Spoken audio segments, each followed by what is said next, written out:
Class 8 का Honey due books का chapter 5 हम देख रहे हैं। चैप्टर का नाम है द समिट विद इन।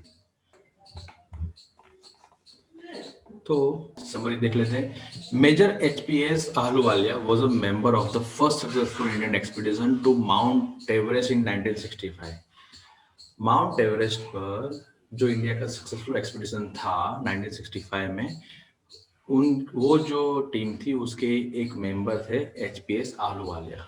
ठीक है। How did he feel when he stood on the highest point in the world?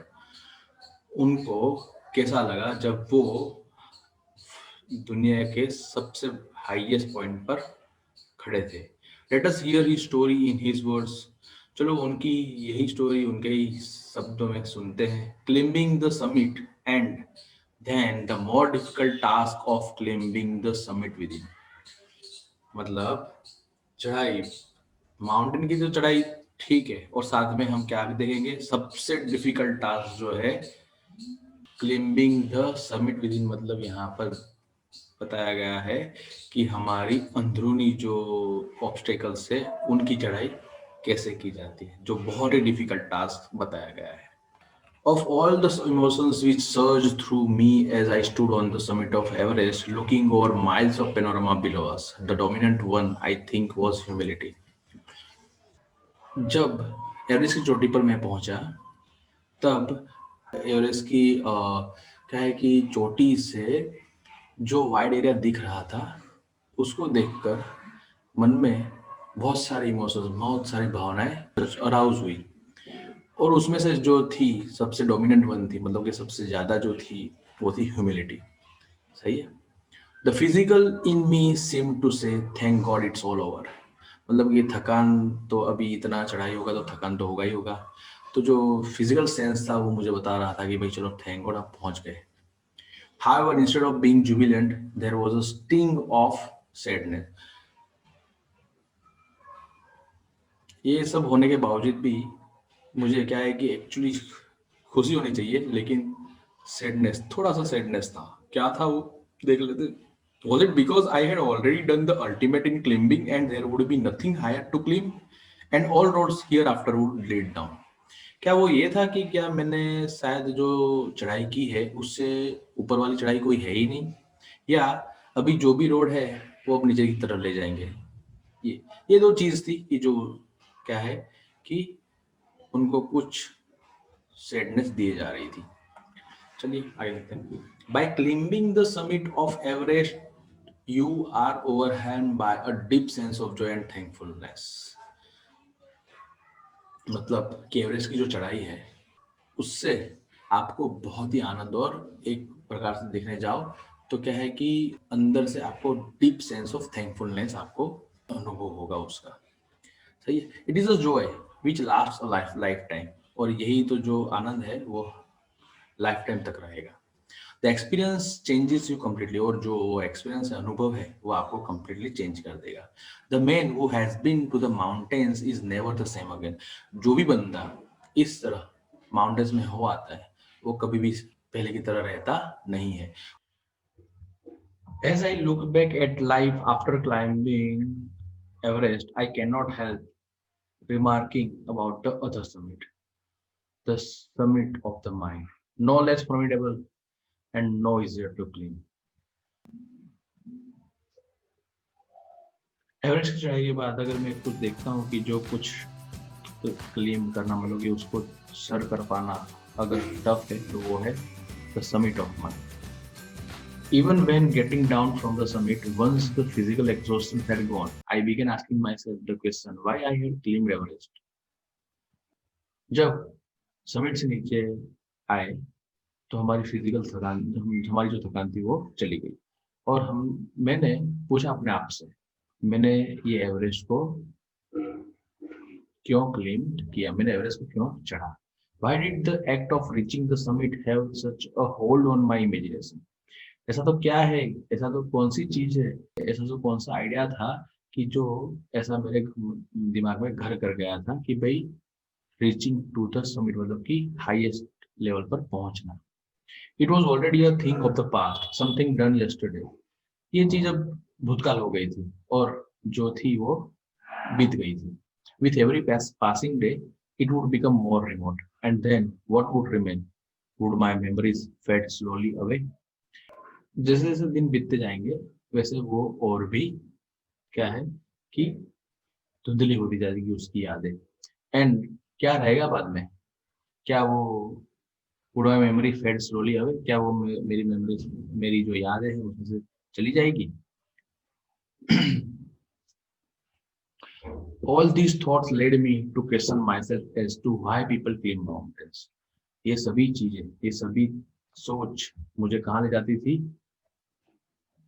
क्यों लोग माउंटेन्स क्लाइंब करते हैं, चढ़ते हैं, सर करते हैं? ठीक है, it is not easy to answer the question. The simple answer would be as others have said because it is there. ये जो क्वेश्चन है उसका आंसर इजी नहीं है. सिंपल आंसर तो यही सब लोग जो कहते हैं वो कि क्योंकि वो वहां पर है. It presents great difficulty. वो चढ़ाई में थोड़ा डिफिकल्टीज क्या है कि उस पहाड़ की चढ़ाई में डिफिकल्टीज, तकलीफें होती है. Man takes delight in overcoming obstacle. जो इंसान होता है वो क्या है कि जो ऑब्स्टेकल, जो तकलीफें होती है, जो परेशानी होती है, उसको ओवरकम करने में उसको मजा आता है. The obstacles in climbing a mountain are physical. वैसे अगर देखने जाए कि चढ़ाई में अगर कोई ज्यादा तकलीफें आती है तो वो फिजिकली आती है. A climb to a summit means endurance, persistence and willpower. चढ़ जो जो ये पहाड़ की चढ़ाई है उसका मतलब क्या है कि एंड्योरेंस, सहनशीलता. परसिस्टेंस मतलब कि persistence and will power. Persistence मतलब क्या है कि भाई कुछ भी करके पहुंचना, कुछ भी करके लगे रहना. एंड विल पावर मतलब कि मैं कर सकता हूँ. The demonstration of these physical qualities is no doubt exhilarating as it was for me also. अब यही सब चीजें हैं, यही सब क्वालिटीज है जिसका डेमोन्स्ट्रेशन करना अगर देखे जाए तो एक प्रकार से आनंददायक होता है. और वो मेरे लिए भी थी. सही है. I have more personal answer to the questions from my childhood. I have been attracted by mountains. I had been miserable, lost when away from mountains in the plains. Mountains are nature at its best. Their beauty and majesty pose a great challenge. And like many, I believe that mountains are a means of communion with God. अभी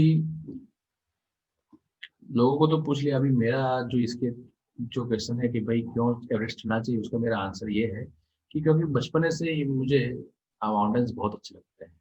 और जब भी मैं उनसे दूर होता हूँ तो मैं बहुत दुखी हो जाता हूँ, मुझे अच्छा नहीं लगता. बराबर है, ऐसा है. माउंटेन्स का जो नेचर होता है वो अपने आप में ही बेहतर है. उसकी ब्यूटी, उसकी सुंदरता और उसकी मेजेस्टी मतलब भव्यता बहुत ही जबरदस्त है. और जैसे कि लोग बोलते हैं कि भाई कहते हैं ना कि mountains are a means of communion with God. Communion मतलब काइंड ऑफ क्लोज रिलेशनशिप. मतलब कि माउंटेन्स क्या है कि वो एक कुदरती सौंदर्य है जहां पर आप जाते हो तो आपको ऐसा लगता है कि शायद आप कुदरत से कम्युनिकेट कर सकते हो. तो ये सब चीजें जो क्या है कि माउंटेन्स को देखकर आलू वाले सर है उनको ऐसा फील होता है, मतलब उनकी ये सोच थी. चलिए आगे. Once having granted this, the question remains, why Everest? Because it is the highest, the mightiest, and has defied many previous attempts. अब ये सब जानने के बाद क्वेश्चन तो वही है, क्यों भाई एवरेस्ट ही क्यों? क्योंकि वो बड़ा है, हाईएस्ट, ऊंचा, सबसे ऊंचा है. माइटिएस्ट सबसे बड़ा है. एंड उसने प्रीवियसली किए जाने वाले सभी कितने सारे अटेम्प्ट को उसने नाकाम कर दिया है. इसीलिए it takes the last also of one's energy. भाई वो आपका कतरा कतरा एनर्जी का ले लेगा अगर उसको सर करना है तो. It is a brutal struggle with rock and ice. देखा जाए तो it is a kind of struggle. वो क्या है, एक स्ट्रगल है रॉक एंड आइस के बीच में. Once taken up, it cannot be given up halfway, even when one's life is at stake. एक बार आपने चुन लिया तो भाई आप उसके रास्ते, आप पीछे नहीं हट सकते. अगर आप हाफ में पहुंच गए हो तो भी आपकी अगर लाइफ इन डेंजर हो फिर भी the passage back is as difficult as the passage out onwards. आगे बढ़ने में तकलीफ है वैसे ही पीछे बढ़ने में भी इतनी तकलीफ है. And then when the summit is clean there is the acceleration, the joy of having done something, the sense of a battle fought and won. बराबर। और ऐसा कहा जाता है कि एक बार कुछ भी करके अगर आपने समिट को चढ़ लिया, ऊंचाई को पा लिया, तो जो आनंद होता है, वो आनंद को कौन सा होता है, वो मजा क्या होता है कि भाई आपने कुछ किया है। एक it is a kind of battle, मतलब ये फाइट आपने जो लड़ी है और जीती। There is a feeling of victory and of happiness. कौन सी फीलिंग होती है भाई? विक्ट्री और खुशी की।